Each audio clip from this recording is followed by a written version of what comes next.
Excellent. Okay. All right, everyone. Good evening. I am going to go ahead and turn it over to our wonderful guest speaker who will be talking about overcoming perfectionism.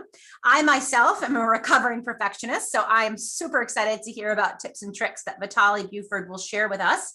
But before she gets started, I'm going to have her introduce herself to all of you. As Shannon had said, if there are any questions that come up, Vitaly will be taking them as this goes along. There'll also be an opportunity for her to leave pauses in her presentation for questions, as well as some interaction along the way. So feel free to put your questions in chat. And now I'll turn it over to Vitaly. Yes, thank you so much, Jennifer. I am so excited to be here with you all today. It's almost like a kid that's going to go to Disney. I love talking about this because perfectionism held me back for more than 3 decades of my life. And so it is my mission to help all perfectionists become recovering perfectionists. So I am extremely passionate about it. A little bit about me and my why. I'm a speaker, I'm a coach, I'm an author.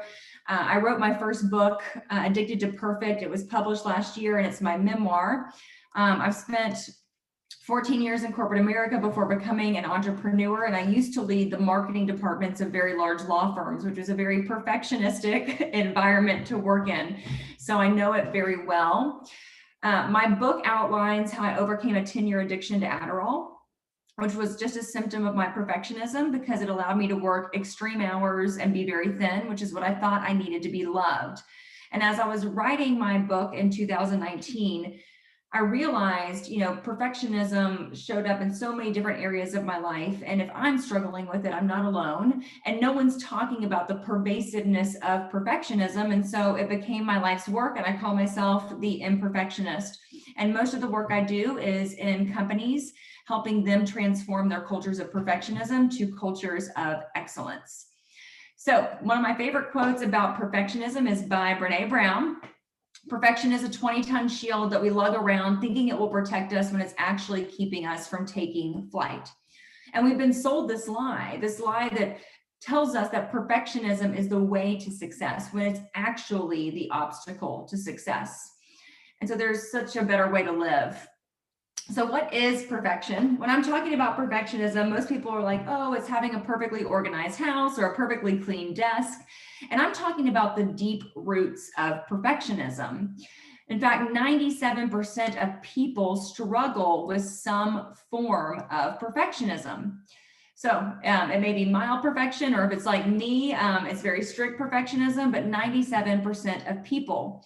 And when I'm talking about perfectionism, what I mean is this false persona that we think we need to put on to feel worthy and be loved, right? We think we need to be anything other than ourselves to be loved. It's when we outsource our self-worth, our intuition, and our decision-making to people outside of ourselves, right? It's when we ask other people, well, what decision do you think I should make? And, I want this person to approve of me and I need external validation. And it's when we allow other people to be the expert of us instead of us being the expert of us. And so there is so much power, because to heal your perfectionism is to really step into your true power and to trust your intuition and to be able to trust your decisions and really live with confidence.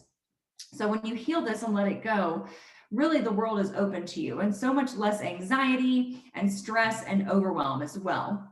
So let me also talk to you about this distinction between perfection and excellence, because we really want to live in the lane of excellence instead of the lane of perfectionism. So this graphic always makes me smile, right? The car on the left is the car of perfectionism. They are very stressed out. And that's the car that I basically drove for more than 3 decades of my life. Now I spend 90% of my time in the car on the right. And so it's, what car, which lane do we want to be in? When people come to me, they're typically like, Vitaly, I've achieved a substantial amount of success trying to achieve perfection. Why would I want to do something different? And it's like, well, you can achieve the same amount of success that you've achieved and more. That's the kicker, and more, without all of the anxiety and the overwhelm and the chronic stress, right? It's not necessary. So what are the differences between perfection and excellence? So perfection is externally motivated, right? It's fear-based, it's control-based. Excellence is internally motivated, right? It's trust-based and courage-based. Perfection is that fixed mindset, right? Right or wrong, black or white, all or nothing. Excellence is a growth mindset, right? A mindset of curiosity, always learning, being more open-minded. Perfection is based in criticism, right? Being critical of yourself. Whereas excellence is all about confidence. Perfection is when we are competing against other people. Excellence is when we are competing against ourselves, right? I just want to be better than I was yesterday. Excellence, a good indication that you are in perfection mode is when you are performing. So think about the last time you gave a presentation for your work, right? Were you performing or were you being your authentic self? Right? When we're performing, we're trying to make everyone in the audience happy, right? Please them, get them to approve of what we're presenting on. And this is just an example. Excellence is when we're standing in our authenticity. So these are some ways that perfection and excellence differ. And we really want to lead and live in a place of excellence instead of perfectionism. So what are the symptoms of perfectionism? I also want to give a disclaimer on this slide. If you feel attacked by this slide, because a lot of these symptoms resonate with you, no worries. The more awareness you have, the more you can grow. Also, if this slide was a bingo card, my entire card would be lit up. I mean, horizontal, vertical, every one of these symptoms I've personally struggled with and overcome. So all of the things that I'm going to be talking about today, I have personal experience with, my clients have experience with, and they no longer run our life. I also just want to ask you all for the next hour to put your shame and your criticism and your self-judgment aside, because we cannot heal the parts of ourselves that we hate. And so it's so important. Just set aside the shame and the criticism and the judgment for the next hour so that you can really be open-minded and become aware so that you have the choice to change.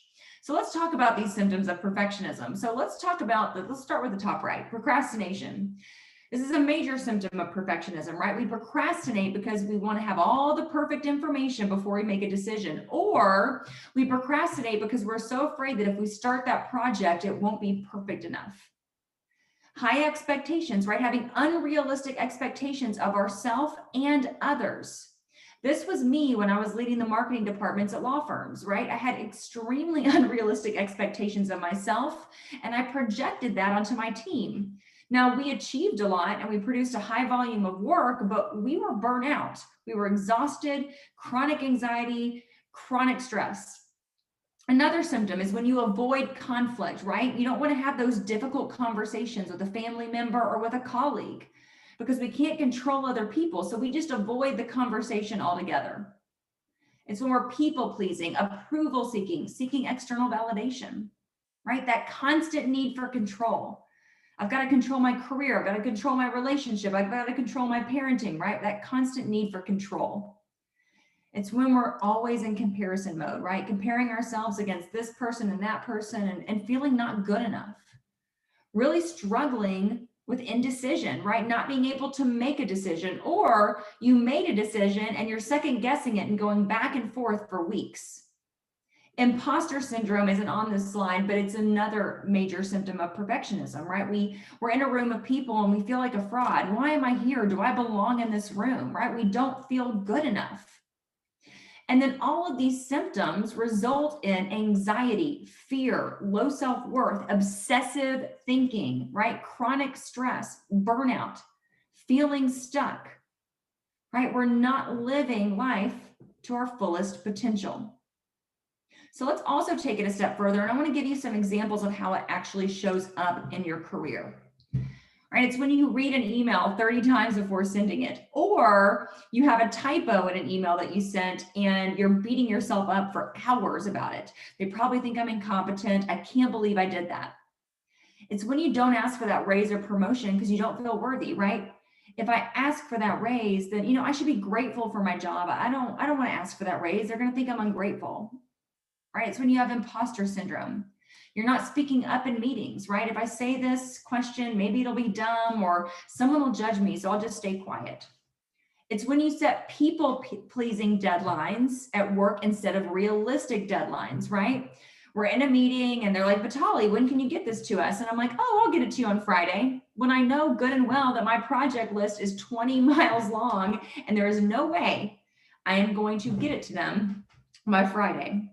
Procrastinating, over-identifying with your career. Like I was a complete workaholic when I was working in the legal industry. It's when you take on too many projects and you feel burnt out. And oftentimes we don't say no to projects because we're afraid that if we say no, we'll become irrelevant, right? That we'll be passed up for the next opportunity. So I have to say yes to this one, right? I don't want them to think I'm not capable. It's when we're not delegating, right? That chronic multitasking, right? Not having those difficult conversations with the people that we need to, right? Not having that performance improvement plan conversation. And then also, how does it show up in your personal life? It's when you always do for others, right? You're last on the list, or maybe you're not even on your list, right? You're that low of a priority. It's when you're not able to make a decision, right? You're constantly seeking advice. This was a huge one for me. I was known for phoning 8 friends to make a decision. What color pillow should I get for my couch? What decision should I make about this relationship? What should I do about my career? I mean, I needed to be really looking to myself for advice, but I had been trained to look outside of myself. I didn't know how to. And one of the ways that I healed this was 4 years ago, I decided to do an advice detox. And so for 2 weeks, I didn't allow myself to ask for advice from anyone, not friends, not work, not anything, because I really wanted to see how much I was seeking advice. And it was very eye-opening and very healing for me, and hard. It's when you're constantly comparing yourself, when you set goals, right? And you don't start them, right? You've been wanting to redo your kitchen, you haven't started. You want to write that book, but you haven't started. You want to start a podcast, but you haven't started it. It's when you lack healthy boundaries in relationships, right? There may be a lot of codependency in relationships, right? I need you to be happy for me to be happy. Not speaking up for your needs. We so often diminish our needs and our feelings, right? I shouldn't be that needy. I shouldn't feel that. But the thing is that all of your needs and your feelings are valid, but we don't speak up for them because we're afraid of being rejected, abandoned. And the word should is always, always, always a sign that we are in perfection mode. I should be further along. I should be doing this. I should be working harder. I shouldn't. So should is always a sign that we are in perfection. So today we're going to go through the 3-step process of overcoming perfectionism, right? Step 1 is awareness. Then we're going to move into step 2, mindset, and step 3 is action. We start with awareness, and we're going to have a journaling and interactive exercise here in a minute. We start with awareness because you cannot change what you're not aware of, right? And so those first slides that I was showing you, like I mentioned, you can't heal the parts of yourself that you hate. And so the more open-minded you are, the more you're willing to be radically honest with yourself, right? Like, what, I struggle with a lot of these things. Instead of shaming yourself and just being aware, the more change you're going to have. And the more these things aren't going to impact you as much, right? You don't want these things to run your life. You want to run your life. And so awareness is the most important first step, right? It's the foundation for change. So I'm going to cover 2 pieces of awareness with you all today. There's curious observation, and then there's pattern identification. We're talking about curious observation because curiosity is the cure-all. When we are perfectionists, when we are in perfection mode, we are out of our hearts and we are in our heads. We are entirely in our heads. We overthink things, we beat ourselves up, we're extremely self-critical, and we stay stuck in our heads. And when we can get curious, we get outside of our heads. So instead of being the movie, we're watching the movie. We aren't our thoughts, we're being curious about our thoughts. And so what I do typically with clients is I have them spend the first week that we work together, both corporate and one-on-one clients, have them spend the first week in curious observation, right? Writing down all the limiting beliefs they have, right? About their parenting, or what they look like in the mirror that morning, or what they said to someone, an email they sent. whatever it is, get really curious and write all those things down. So I want to give you an example of what this looks like. So as a perfectionist, let's say your friend calls you and she got this huge promotion at work and she is so excited. I mean, she is so excited. And you respond and you're jealous, right? And then you start beating yourself up. You're like, I can't believe I'm jealous. I'm such a bad person for feeling jealous. Why can't I celebrate my friends? I'm so selfish. I only think about me. Why am I not getting a huge promotion at work? I've been really showing up and gosh, I guess I'm just lazy. And the thought loop of perfectionism goes on and on and on, and you stay stuck in your head, right? It's insanity. Let's take that same example, but let's apply curious observation to it. So your friend calls, she got this amazing promotion and she's so excited and you feel jealous. But as a curious observer, you're like, okay, jealousy is a human emotion. It's not good or bad. It just is. Wonder what this jealousy is saying. Like, what am I really feeling here? I think it's saying that, my career is a huge piece of of who I am. And it's such an important part of my life. And so my friend getting that promotion is highlighting my need for a promotion. I've been wanting to show up bigger at work. See how much different that feels? You can actually make a different choice. You can do something different. Curiosity gives you choice. Perfectionism doesn't give you choice. You stay stuck. And so curious observation is so important because curiosity leads to change. Perfectionism leads to being stuck. So it's a choice. Do you want change or do you want to stay stuck? The second piece of awareness is pattern identification, right? So where are we being a perfectionist? What parts of our lives, how is it showing up for us, right? Let's get really clear on the patterns. So what I've done is I've created two types of perfectionism for you all. There's slow perfectionism, and then there's fast perfectionism. Slow perfectionism is the kind of perfectionism that keeps you stuck, right? There's not a whole lot of action happening when you're in slow perfectionism, right? It's procrastination, indecision, imposter syndrome, right? Not speaking up in meetings, feeling stuck, that black or white thinking, avoiding conflict, overthinking things, a lack of delegation, right? Internalizing, analysis paralysis. So slow perfectionism keeps you stuck. Fast perfectionism, on the other hand, is probably too much action, right? On the other end of the spectrum. It's the approval seeking, people pleasing, the unrealistic expectations, right? That need for control, the work harder, achieve more, push, right? The pressure to perform, the workaholism, constant overwhelm. It's the overcommitting, what I call hurry syndrome, right? Always being in a hurry, chronic multitasking, micromanaging. So it shows up in different ways. Some of you may identify more with slow perfectionism. Others may identify with fast. If you're anything like me, you'll identify with both. And it shows up differently in different areas of your life. So what I want to do is give you some examples, and then we're going to have some discussion about how perfectionism shows up with you. Do you identify more with slow, fast, or both? So here's a wheel of life. So let's start with health, for example. So slow perfectionism with health could be isolating because you have body shame, right? We're coming out of the pandemic. Maybe you've gained some weight, whatever, not a big deal, but you have a lot of shame over it. And your friends want you to come out for dinner and drinks. And you decline the offer because you're just so ashamed. What if they judge me for my body? What if they think poorly of me? And so you miss out on life, right? It's when you don't wear that bathing suit in the pool and you miss out on making those memories, right? That's slow perfectionism with your health. On the other end of health is fast perfectionism, right? And that's when you work out to punish yourself, right? You ate a piece of cake last night and you're punishing yourself to work out.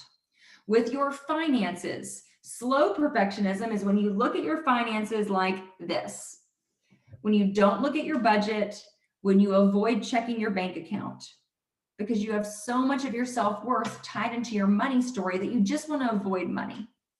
Fast perfectionism with money is overspending, right? Constantly spending to fill that void. In terms of relationships, we'll go to the other side of the circle. Slow perfectionism in relationships is avoiding those difficult conversations, or fast perfectionism in relationships is the people pleasing, seeking advice, and how we show up at work, leading others, leading ourselves. We talked a lot about this earlier. Slow perfectionism, imposter syndrome, procrastination, not delegating.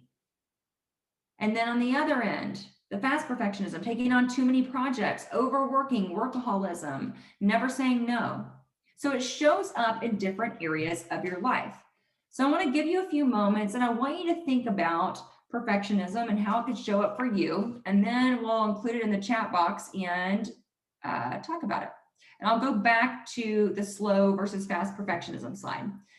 So I'm going to give you a minute just to think about it, and then we will share in the chat box and also share. I would love for a few folks to unmute themselves and just say what came up for them. And if anyone feels like going ahead and sharing, we can do that too.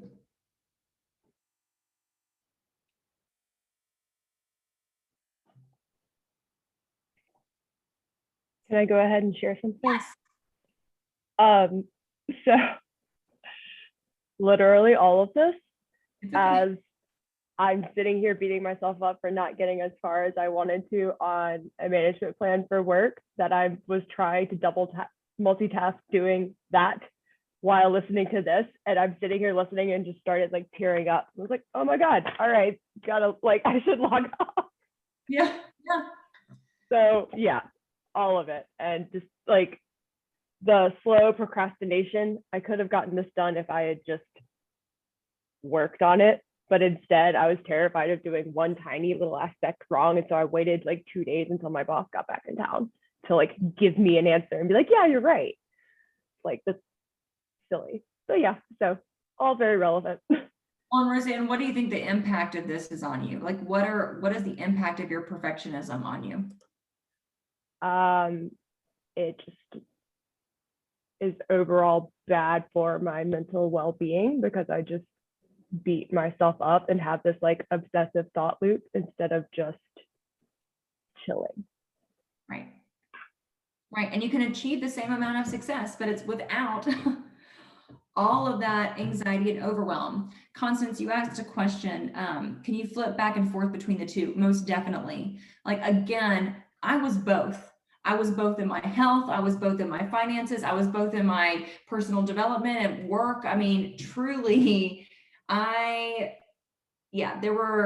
was no holding back in terms of my perfectionism. And so it impacted every single area. Another thing to note too, that comes up for people, a lot of times when it comes to ourselves, things for ourselves will be more of a slow perfectionist, and things that we do for others, we will be more of a fast perfectionist, right? So when it comes to our goals, we'll procrastinate, but when it comes to other people's goals, we'll go above and beyond to help them make it happen. We'd love to have a few more shares before we move on.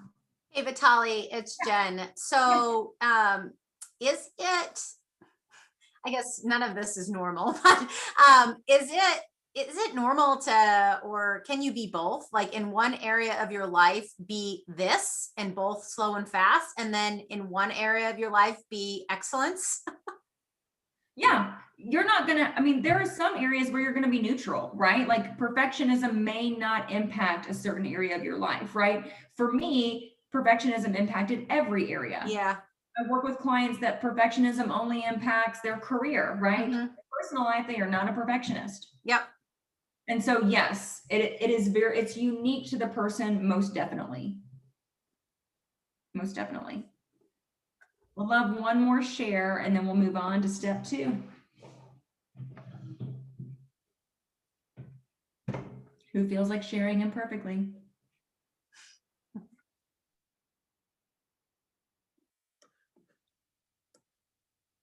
Okay, I'm gonna keep going just for the sake of time. So we've become aware now, right? Step 1 is aware. So now what we want to do is we want to move into step 2, which is all about mindset. Once you know better, you can do better. See, here's the thing. When we're living as perfectionists, we're actually a victim of our life because perfectionism is calling the shots. We are the bystander of our life. We are a passenger in our car. We're not driving the car. And so it's so important when we can release our perfectionism, we become the CEO and the leader of our lives. I don't know about you all, but I want to be the CEO and the leader of my life.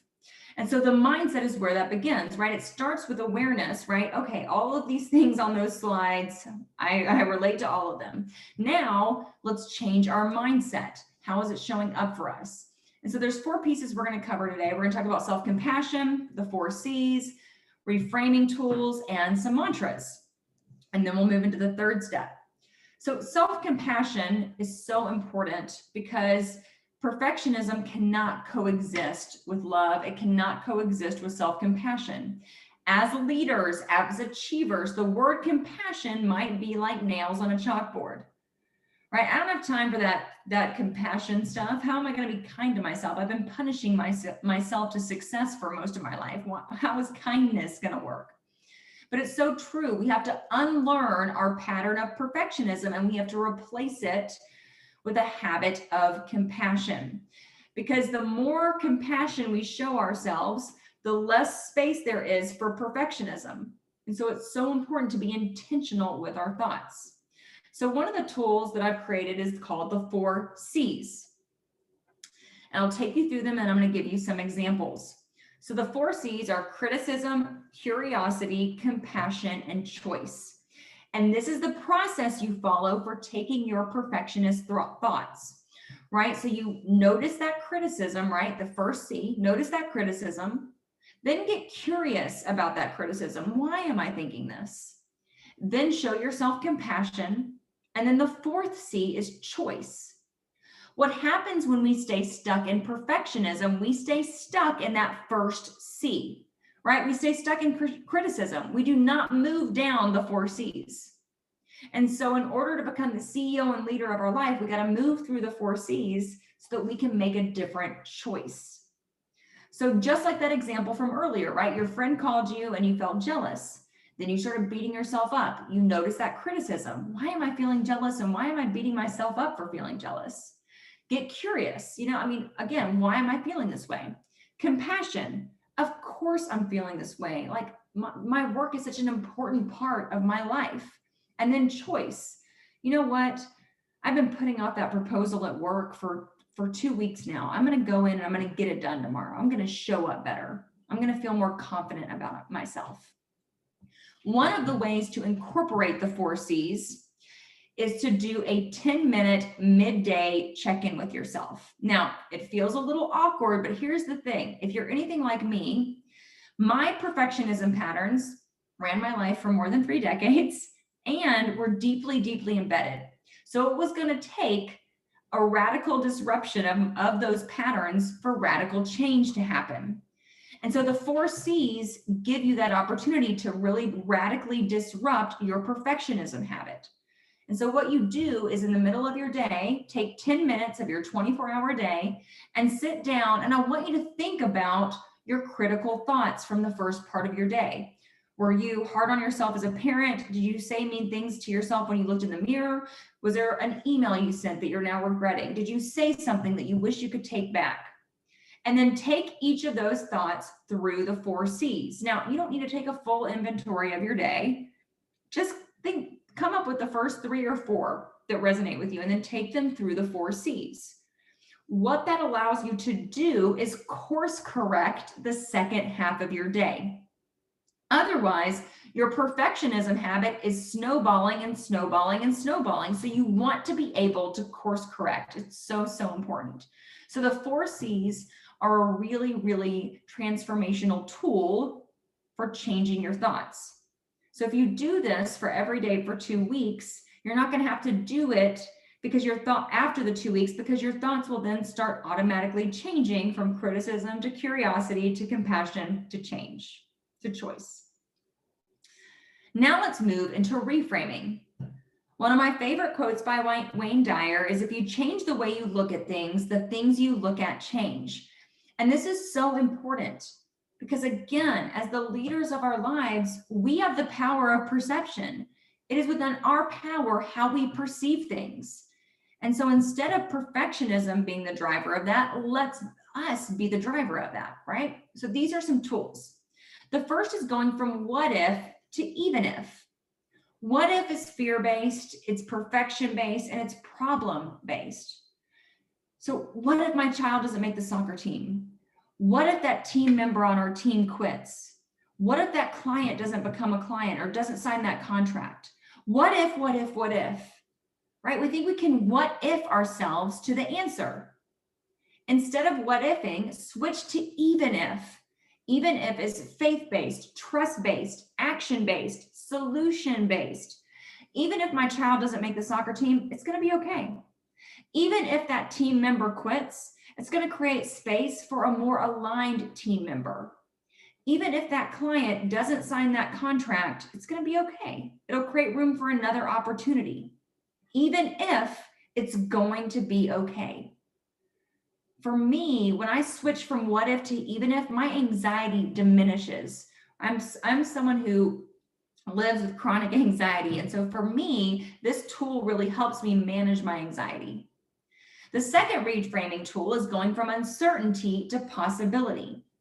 Life is most definitely uncertain, and that was a universal truth that because of the pandemic, we can no longer escape. But we don't have to stay in a mindset of uncertainty, because when we stay in a mindset of uncertainty, the future's so uncertain, my relationship's uncertain, my job's uncertain, everything's uncertain. When we stay in that space of uncertainty, we're constricted, right? We're stuck. Same thing with what if. You're stuck in your head. With uncertainty, you're stuck in your head, right? That perfectionism. Things are so uncertain. No new ideas are coming to you, no creativity, no brainstorming, nothing. So I want you to flip to possibility. What's possible? What's possible for how you lead your team? What's possible for how you show up in your career? What's possible for how you show up in your relationships? What's possible for how you treat yourself? Possibility is solution-based. It leads to action. Again, uncertainty keeps you stuck. There is no action happening. Possibility moves you into action. You start thinking about what's possible for yourself. And it invites in creativity, brainstorming, expansion. As leaders, creativity is a really important piece of our leadership skills, right? Coming up with new solutions for clients, right? Brainstorming, creativity is really critical, and possibility invites creativity in, whereas uncertainty cuts you off from creativity. The third reframing tool is going from balance to priorities. The word balance, in my opinion, should be thrown out of our vocabulary. In fact, I only use it when I'm giving this presentation. Balance is a setup for failure, because what it does is it implies that every single area of our life requires equal attention. Our parenting requires as much attention as our relationships, as our career, as our health, as our self-care. And it's not possible. There's no flexibility, right? What happens when we're trying to achieve balance, we're at work and we're thinking about our family. We're with our family and we're thinking about work. We're never present, right? We're not connecting. Priorities give you flexibility, right? There is no flexibility with balance. Priorities give you flexibility, right? They give you permission to be where you are, because they can change, right? Your priorities can change from morning to afternoon, from day to day, and from week to week. Because what it does is it allows you to give yourself permission, again, to be where you are. So if you need to pull an all-nighter on Wednesday, that's a priority, right? You make it a priority and you give yourself permission. Right? I'm not going to be as present of a parent on Wednesday night because I have got to get this project out the door. But you know that, right? You've communicated it to your family, right? You're working till 8. On the weekends, though, this next weekend the family might be the priority, because you got a soccer tournament and you got date night. And so priorities allow you flexibility, and then they give you permission to be where you are. The final reframing tool is gratitude, because what you appreciate appreciates. Gratitude is so important. It is the #1 tool for me. It is a non-negotiable part of my morning routine. I write it down every single morning, because when you can be grateful for what you have, you create space for more things to be grateful for. And when I'm practicing gratitude, what I do is, and again, you want to write it down instead of just thinking about it, because when you write it down, it rewires your brain. So what I do is every morning I do a thing called past, present, and future gratitude journaling. And what I mean by that is I sit down every morning and I think, okay, past gratitude. What happened yesterday that I'm really grateful for? Did I have a sweet interaction with my son? Did a client have a really powerful aha moment yesterday? Did I have that difficult conversation that I've been putting off? Then I think about present gratitude. What am I grateful for in this present moment? And I think, I'm grateful for the fact that I'm up before the rest of my family's up and I have an hour to myself. The birds are chirping, I'm drinking coffee. Then I think about future gratitude. What's happening later today, tomorrow, next week that I'm really grateful for? In fact, you all, the Junior League of Boston, are in my gratitude journal because I said I was really excited to give this presentation to you all. I was grateful for the opportunity to spread this message. So past, present, and future gratitude journaling. These are just tools that you can use. Again, we don't need to perfect our growth and our evolution. You don't need to employ all of these reframing tools. Just use the ones that resonate with you. And then the final piece of mindset are mantras. Mantras are just another word for affirmations. I just prefer the word mantras. And mantras are statements that help you feel grounded when you don't feel grounded, right? Because as perfectionists, we're always in control mode. So we feel ungrounded. Everything feels out of our control. I have a full list that you can actually download at the end of this presentation. You can text to download a full list of my favorite mantras to release perfectionism, but these are my top favorite. The first is I give myself room to be human. As perfectionists, we're so hard on ourselves for making mistakes. We beat ourselves up. I can't believe I did that. So I always remind myself, I give myself room to be human. The powerful piece of this mantra is that when you give yourself room to be human, you give everyone around you the room to be human. You give your children, your partner, your colleagues, your team members, you give them room to be human too. So it not only impacts you, it impacts indirectly everyone around you. It's really powerful. The second one, done is better than perfect. This was the mantra I lived by as I was writing my book. And again, my book was about my addiction to perfectionism. So in order to get that book written, I had to embody the done is better than perfect concept. Write that email, have that conversation, draft that first paragraph, just get started. The third one, I cannot miss out on what's meant for me. This might be my favorite. Your doors of opportunity, you all, are your doors of opportunity. Jennifer's doors of opportunity are not mine. My doors of opportunity are not Jennifer's. You can't miss out. You can't miss out on the relationships that are meant for you, the opportunities that are meant for you, the career commitments and opportunities that are meant for you. You can't miss out. And if it misses you, it wasn't meant for you. As perfectionists, we're always wanting to control everything.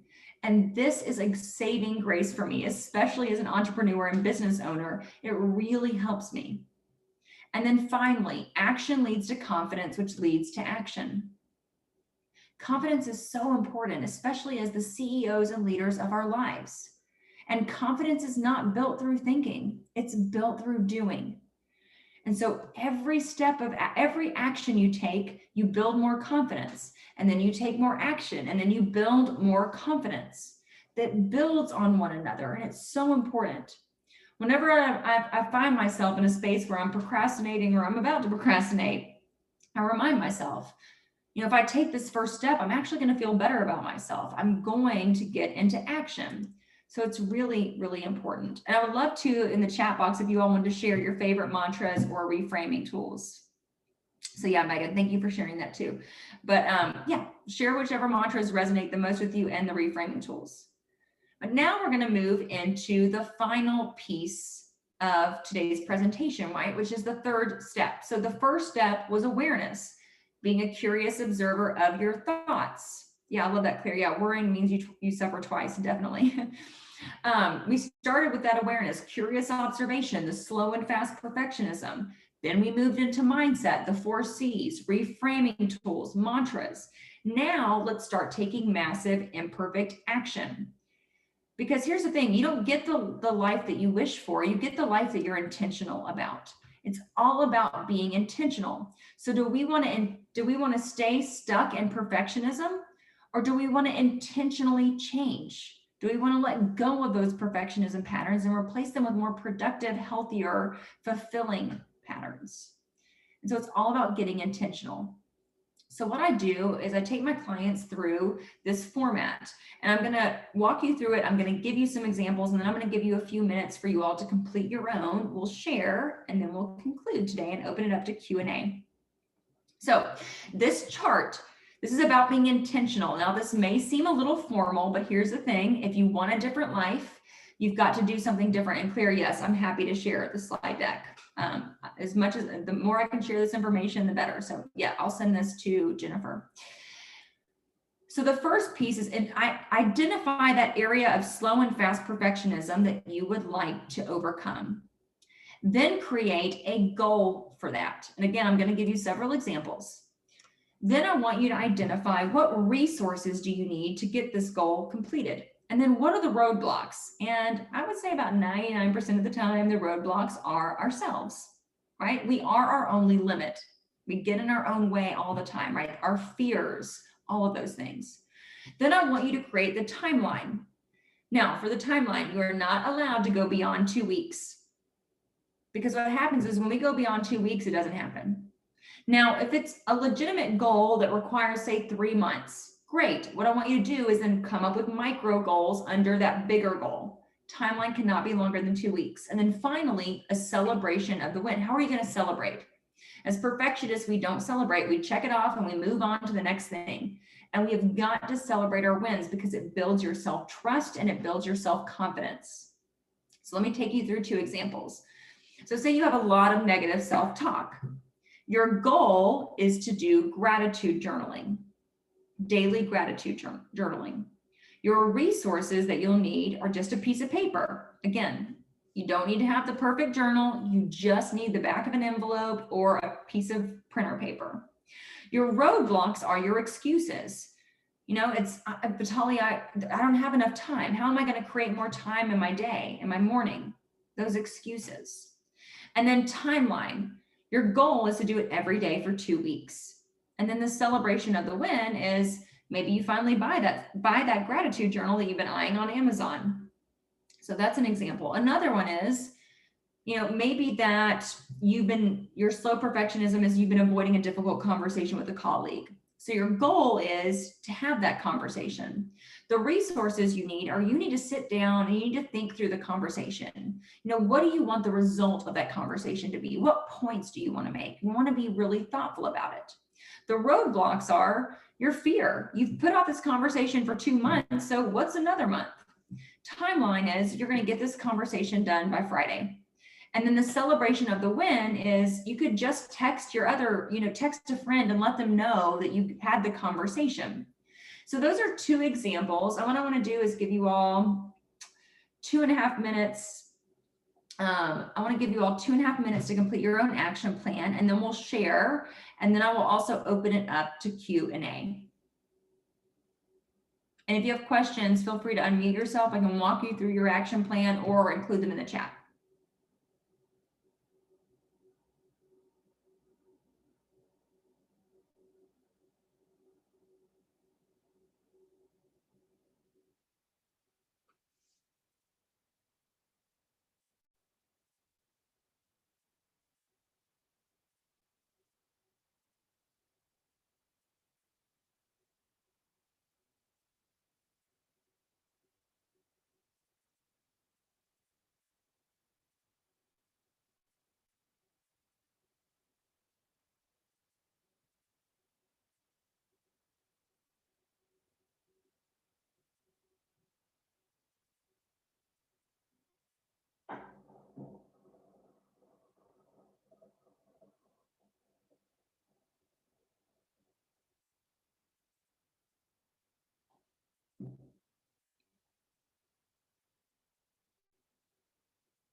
So I would love if we had 2 people share their action plans, and then we can open it up to Q&A.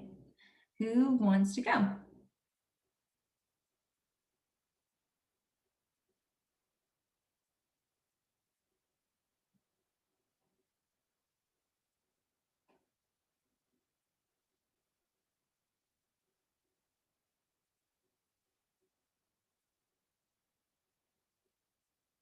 Anyone open to sharing their action plan?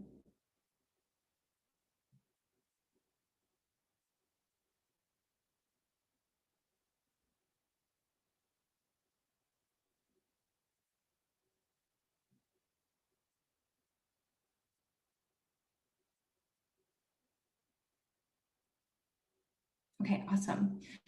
I'll also have my contact information on the last slide. So if you want to talk about your action plan or want to talk through anything, I am available, because I understand it can be scary to talk in front of groups. I totally get that. So you guys covered your action plan. Okay, so also negative self-talk. So another thing, I just got asked a question about another idea for negative self-talk for action plans. So the first step for negative self-talk is spending a week in curious observation and just writing down all of the negative self-talk that you come up with, because you just want to become really aware. So one of the action plans could be that your goal is to do curious observation for a week, to write it down and to just take an inventory of all of that negative self-talk.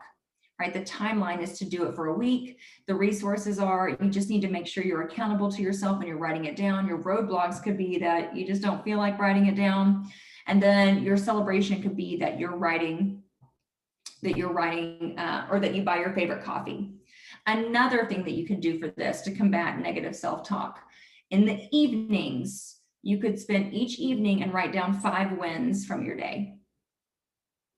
And that allows you to celebrate yourself and see the successes that you've been making in your day. That can be a really powerful tool for self-reflection at the end of the night, is just writing down. You can do the note section of your phone or take a journal and write down 5 wins from the day, right? Were you kinder to yourself? Did you receive a compliment? Did you have a really great conversation with your significant other? Whatever it is. So doing the wins is also a way to do that. All right, awesome. Okay, so I would just love to open it up for questions and just remind you all that perfectionism doesn't have to run your life. Now you all are aware, you're officially recovering perfectionists from today, and you can make a different choice. You can live a life where you overcome perfectionism, where you are free of perfectionism.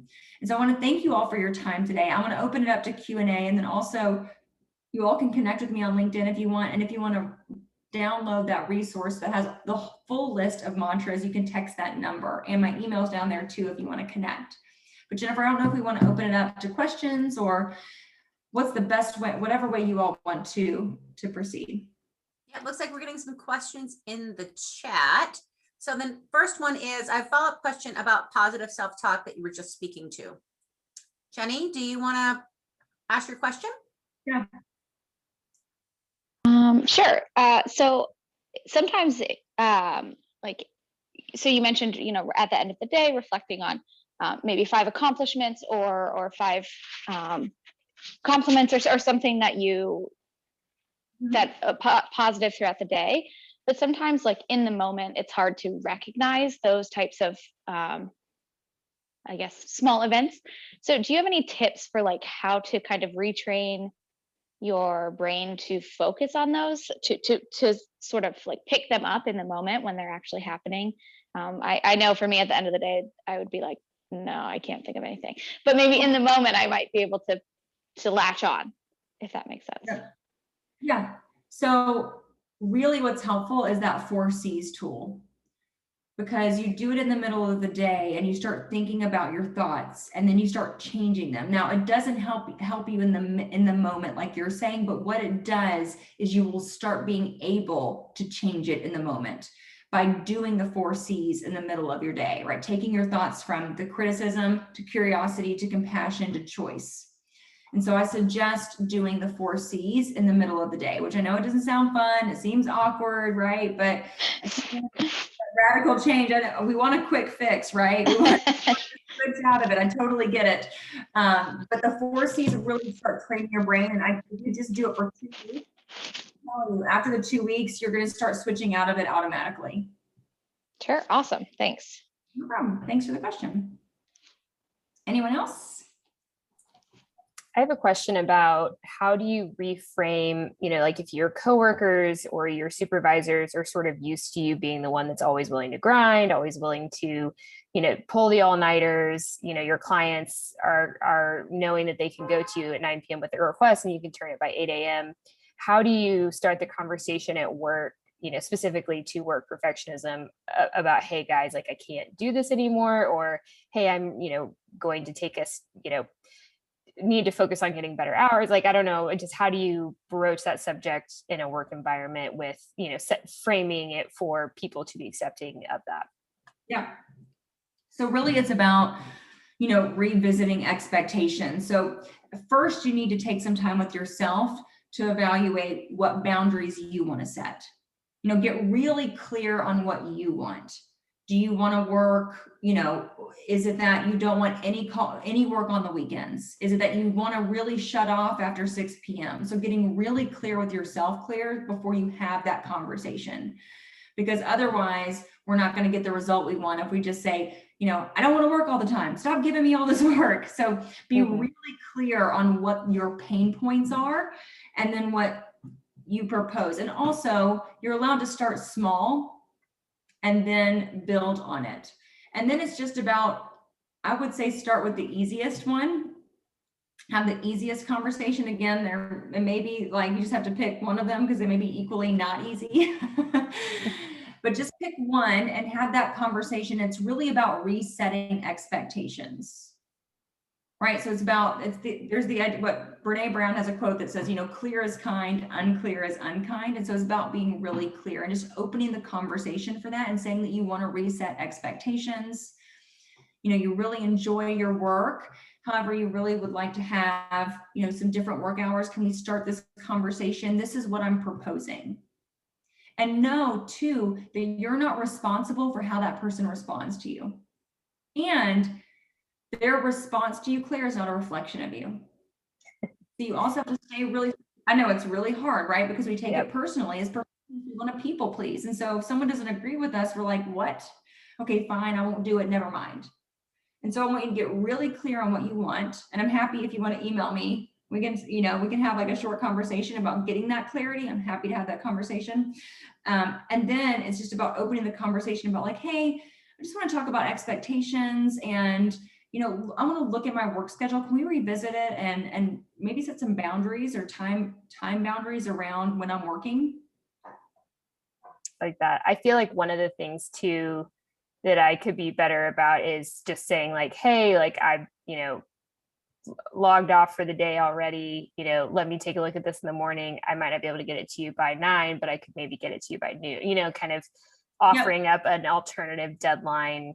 And then over time, by doing that, maybe, rather than having an explicit conversation about it, especially with the client, maybe I have that with the supervisor, but with the client, it's just over time, they get used to sort of a different expectation for deadlines. Yeah. And again, it's that clarity. So ask them, right? Because your definition of ASAP is probably different than your client's definition of ASAP. You may look at ASAP and you're like, oh gosh, I got to get this in by 5 p.m. and their ASAP may be Friday. Right. And so asking the question. Like, so what is that? What is your actual deadline? Do you want it by Friday? Do you want it by next week? Because then we put undue pressure on ourselves by the lack of clarity. We just go ahead and define ASAP for ourselves. And so, yeah, what do you want the final product to look like? When do you want me to get this done? I will get this to you by this time. So definitely clarity and no assumptions for sure. Perfect. Thank you. Of course. That's a great question. Anyone else?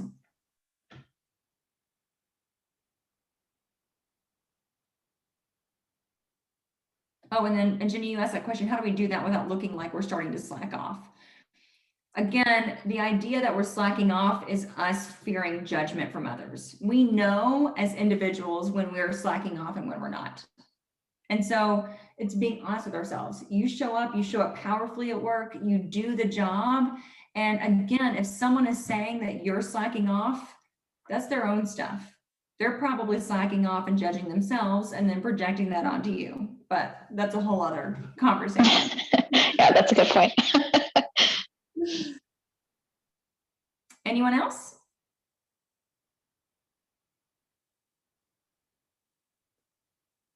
Awesome. Shannon, is there anything else you wanted to add? No, that was it. That was great. Thank you so much. Jen, is there anything else you would like to add? No, other than thank you so much, Vitaly. This has been really fantastic. I know I got a lot out of it, and I know that our junior league members that attended tonight got a lot out of it. And this is recorded, so people that couldn't make it today will also be able to listen to your words of wisdom. So thank you so much. Well, really, thank you for having me today. It was an honor, and I really appreciate everyone. So thank you. Awesome. Have a good night, everyone. Bye, everybody. Bye. Thank